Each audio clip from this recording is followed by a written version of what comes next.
Добро пожаловать на борт! Автобус отправляется, как люди ездили на работу 100 лет назад в Нью-Йорке. Увидеть настоящую диспетчерскую метро. Время беспощадно.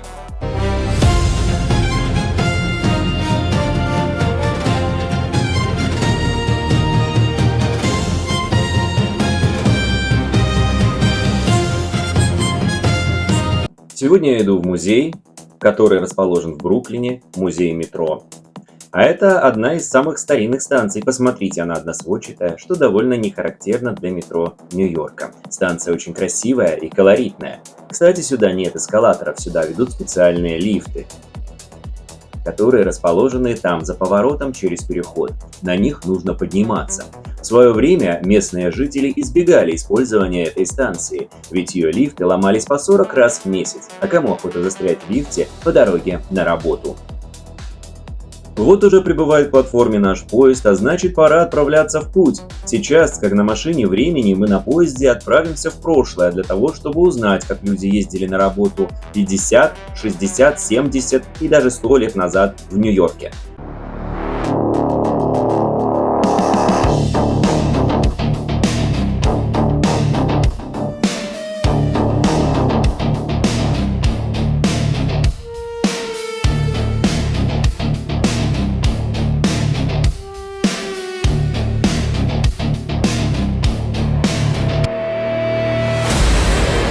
Ну и это уже вагоны 50-х годов. Посмотрите, очень напоминает вагоны московского метро или, может быть, даже Санкт-Петербурга тех лет.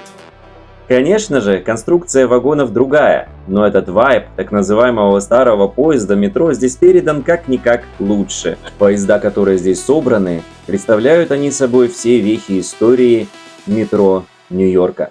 Перед нами музейный вагон Р-11 1949 года постройки. Однако в годы его службы метрополитену он не был таким чистым. Эти поезда покрывал толстый слой граффити. Было много вандализма, и возвращаться поздней ночью с работы в таких вагонах, мягко говоря, было не совсем комфортно. Посмотрите, вот как устроены эти поручни. Они подпружиненные и для удобства пассажиров всегда возвращаются в исходное положение. Это 1949 год, напоминаю. Вот эта выемка внизу двери сделана специально, чтобы если кому-то зажмет ногу, то повреждений не будет. Такая вот забота о безопасности. Ну а так вагон Р-11 выглядит снаружи суровый индустриальный американский дизайн. А в этом помещении мы можем увидеть настоящую диспетчерскую метро Нью-Йорка, как она выглядела в 20-30-х годах 20 века. Посмотрите, как все здесь аутентично. Все сигнальное оборудование, система переключения стрелок и семафоров работала по принципу простой радиоэлектроники на лампах.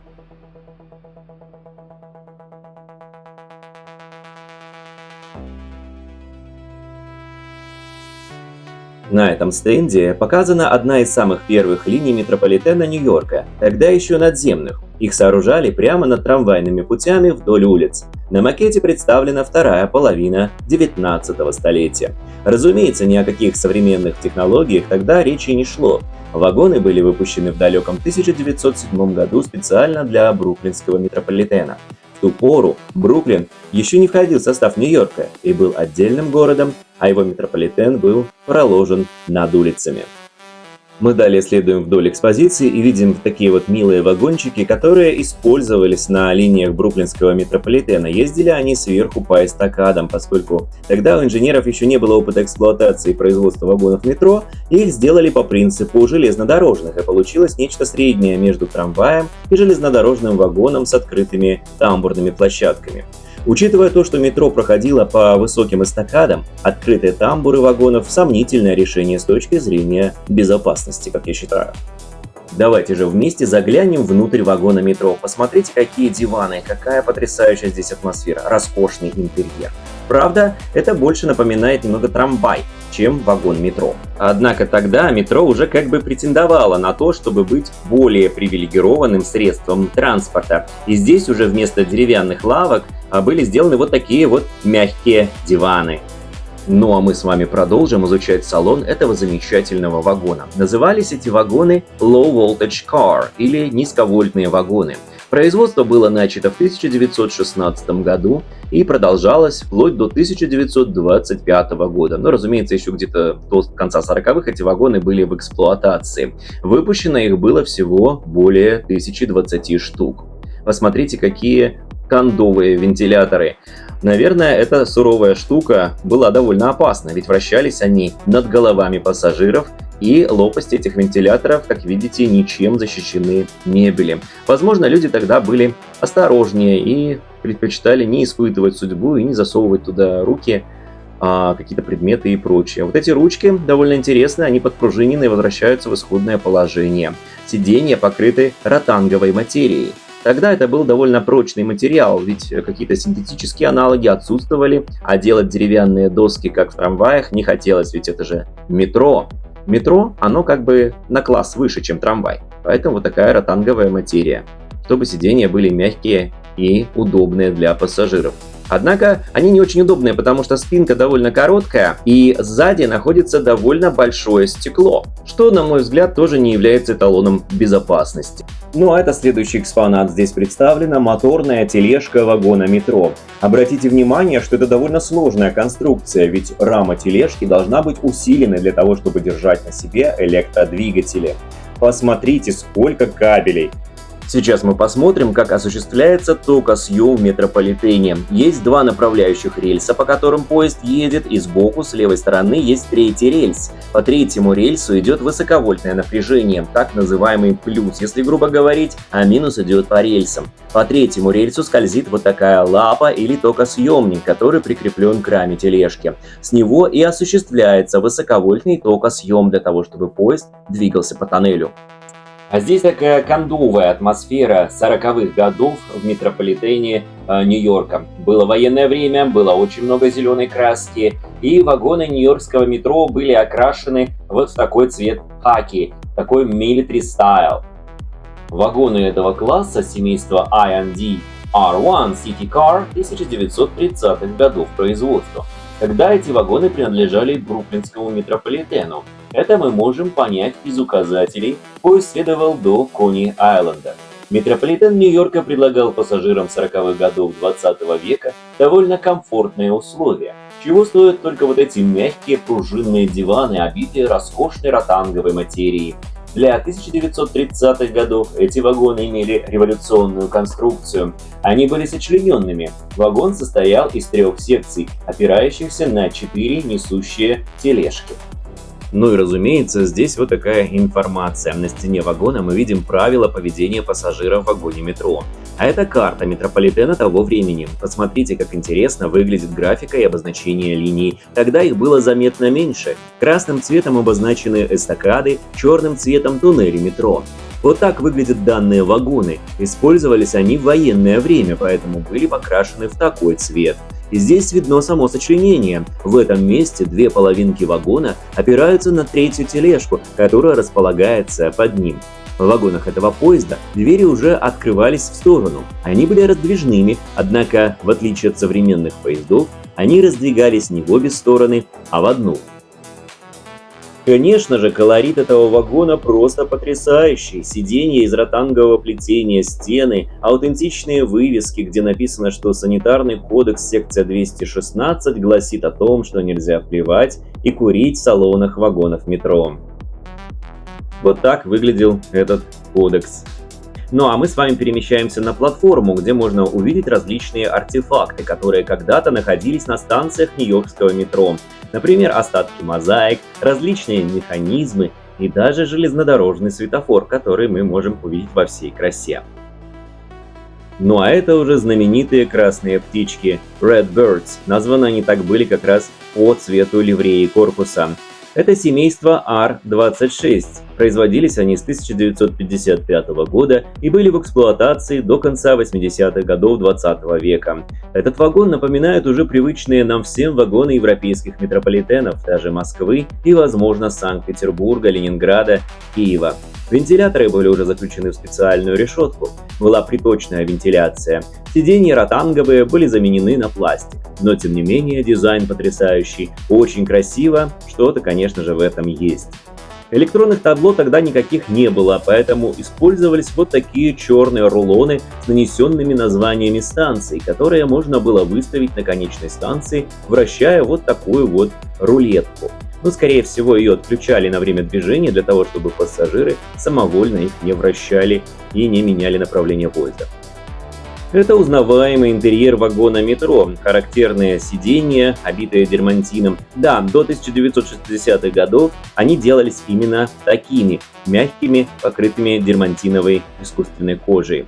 Ну а уже позже, когда случаев вандализма в нью-йоркском метро стало все больше и больше, данные сиденья уже стали заменять на антивандальные, пластиковые. Нью-Йоркский метрополитен, как и сам город Нью-Йорк в 60-70-х, переживали кризис. Вагоны покрывали граффити, все было изрисовано и было небезопасно. Ну а этот тип вагонов хорошо знаком пассажирам, которые пользуются линиями R, Q, N, которые ездят в Бруклин. Пожалуйста, смотрите, и такой современный вагон стоит в музее Нью-Йоркского метрополитена. В мезонине станции или на минус первом уровне расположена коллекция турникетов разных лет. Посмотрите, какие интересные представлены здесь модели. Разумеется, сразу же после изобретения машин для контроля платного прохода в метрополитен появились люди, которые эти машины попытались обмануть. Специально для них были придуманы вот такие высокие турникеты, которые не позволяли просто взять и перепрыгнуть через вертушку обычного устройства. Музей нью-йоркского транспорта обладает огромной коллекцией турникетов за всю свою столетнюю историю. На этом стенде представлены жетоны для прохода в метро разных лет. А ведь нью-йоркскому метро, как я уже сказал, больше 100 лет, и были придуманы разные жетоны и разная техника для их считывания. Однако столько же лет, сколько существует нью-йоркское метро, столько же лет существуют и мошенники, пытающиеся подделать данные жетоны. Ну а я сейчас пройду через настоящий турникет 40-х годов.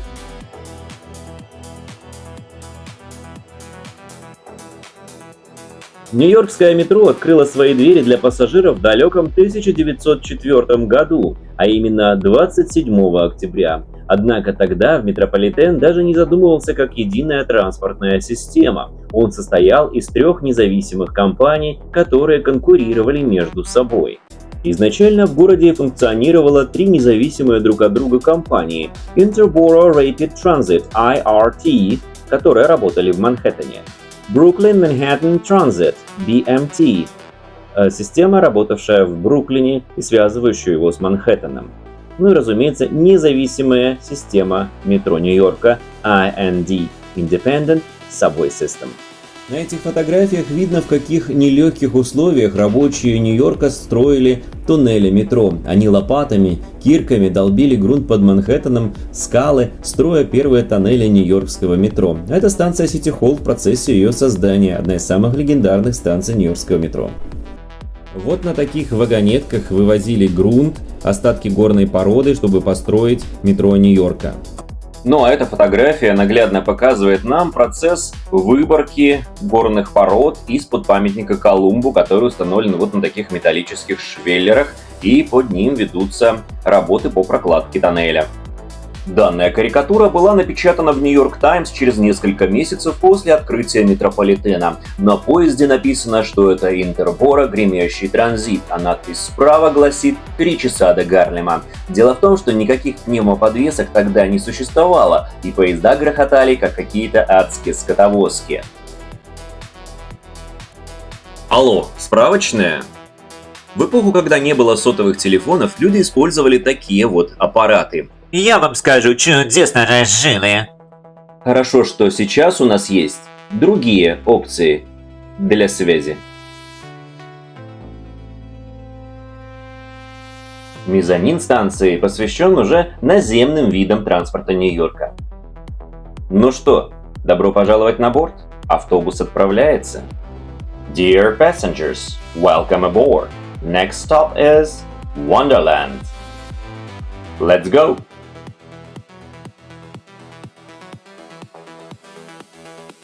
New Look, General Motors, GMC Bus, New Look, Fishbowl – это его официальное название.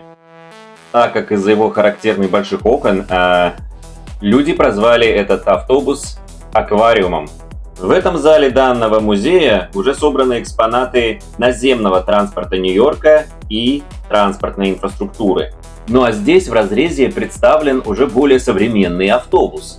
Сейчас в это довольно сложно поверить, но когда-то в Нью-Йорк-Сити существовали и троллейбусы. Вот такие вот машины, похожие на МТБ-82, когда-то бороздили просторы Нью-Йорка. К 50-м годам 20 века в США привычный европейскому жителю, а также жителю постсоветского пространства трамвай, который ездит по рельсам, воспринимался уже как архаизм. Именно поэтому 50-е и 60-е годы – это время, когда трамваи массово исчезали с улиц американских городов. На смену трамваям приходили считавшиеся тогда более прогрессивными троллейбусы. Город Нью-Йорк не стал исключением и заменил свою трамвайную сеть на сеть троллейбуса. Далее экспозиция музея знакомит нас с разными типами трамваев, которые когда-либо бегали по нью-йоркским улицам, от самых первых конок до уже более прогрессивных PCC Street Cars. Сейчас это трудно поверить, но когда-то Нью-Йорк обладал самой крупной в мире трамвайной сетью. Тысячи трамвайных вагонов бороздили Пятую авеню, Бродвей, улицы Бруклина, доставляя нью-йоркцев на работу и по другим разным делам. Мы видим уникальную вещь: для того, чтобы построить подземную железную дорогу, надземные рельсы часто демонтировали для того, чтобы открыть доступ для выборки грунта. Сейчас на оставшихся булыжниках мы не увидим и следа от трамвайных рельс, и трамвайное движение в городе было прекращено в 1957 году.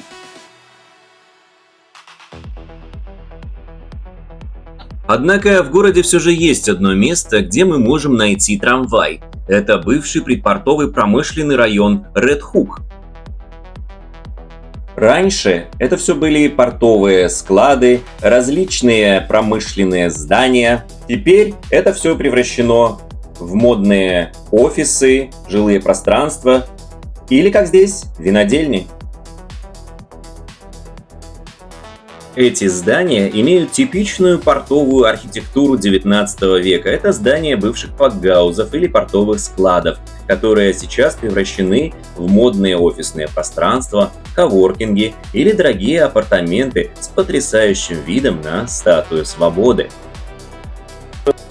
Как только вы выходите на набережную, первое, что бросается в глаза, это трамвайные пути, которые начинаются внезапно. И если проследовать по ним вдоль набережной, то можно увидеть вот такой вот замечательный трамвайный вагон PCC Street Car 1950-х годов. Это легенда и лайнер американских дорог. Трамваи этой модели были стандартными и использовались практически во всех трамвайных системах Соединенных Штатов. Трамвайчик, который навсегда застыл на своей последней остановке, это не нью-йоркский трамвай, а трамвай из города Бостон. Однако он был привезен сюда для того, чтобы, так сказать, воссоздать атмосферу нью-йоркского трамвая. Точно такие же вагоны бегали когда-то и по улицам Нью-Йорка, Манхэттена, Бруклина, Бронкса и других районов. Это PCC Street Car, легенда Америки. В данном случае трамвай абсолютно заброшенный и представляет из себя довольно жалкое зрелище. Возил людей, служил на благо общества, а теперь стоит всеми покинутый и забытый, здесь как напоминание о целой ушедшей эпохе транспорта Нью-Йорка. А ведь это очень жаль, ведь вагон находится в довольно плачевном состоянии. А мог бы пополнить коллекцию музея транспорта Нью-Йорка. Ведь это живая история. Нельзя к истории так относиться, как мне кажется.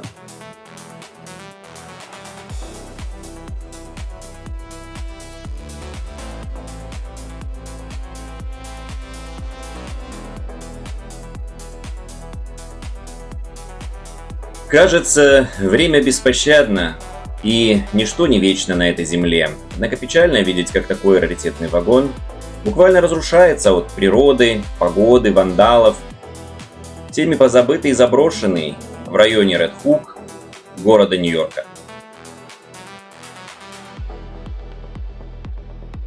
Здесь наглядно видно, как природа берет верх над творениями человека. Посмотрите, двери трамвайного вагона и поручни уже оплетает вьюн.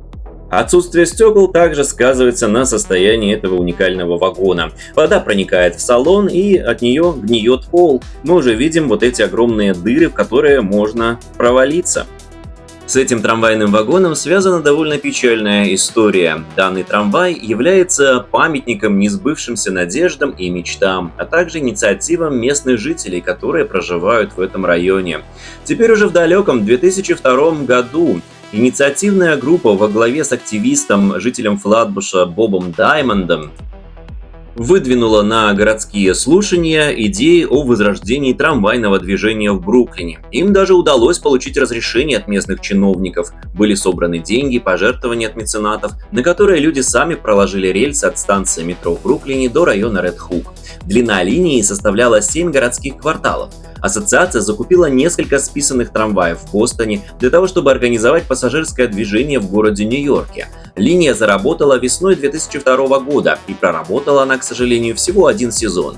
Но за это время успела полюбиться жителям района и гостям Нью-Йорка.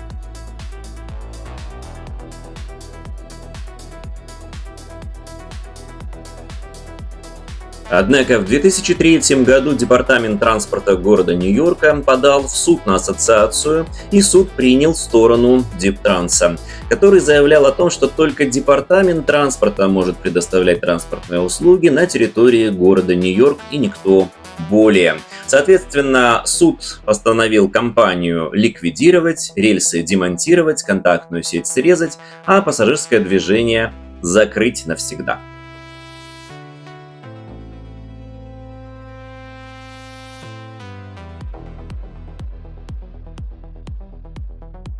Кстати, в американских трамваях всегда можно увидеть вот такие шнуры. Эти шнуры служили для того, чтобы объявить остановку, то есть трамвай останавливался по требованию. Собственно говоря, такая же система сейчас работает и в автобусах. Для того, чтобы запросить остановку, необходимо дернуть за специальный шнур.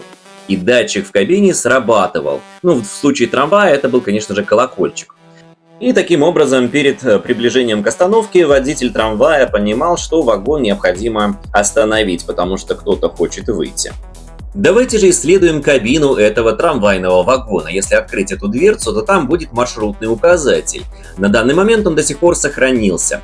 Давайте же на него посмотрим. Там были два вот таких ролика, они вручную перематывались для того, чтобы выставить нужное направление маршрута. Для того, чтобы поменять направление маршрута, нужно было крутить вот такую ручку. Ручка вертится, вращаются ролики, и можно было переставить название маршрута конечной остановки. Точно такая же система указателей использовалась и в метрополитене, и на автобусах, вплоть до появления электронных табло. И здесь, на набережной района Ред-Хук, в бывшей портовой зоне, в этом винтажном трамвайчике, я заканчиваю свой рассказ об общественном транспорте Нью-Йорка, об истории метрополитена, трамваях и об этом невероятном городе. Если вам понравилось это видео, пожалуйста, поставьте лайк и подпишитесь на мой канал. Всего вам доброго, до новых встреч! Впереди еще много интересных тем, о которых я вам с радостью готов рассказать.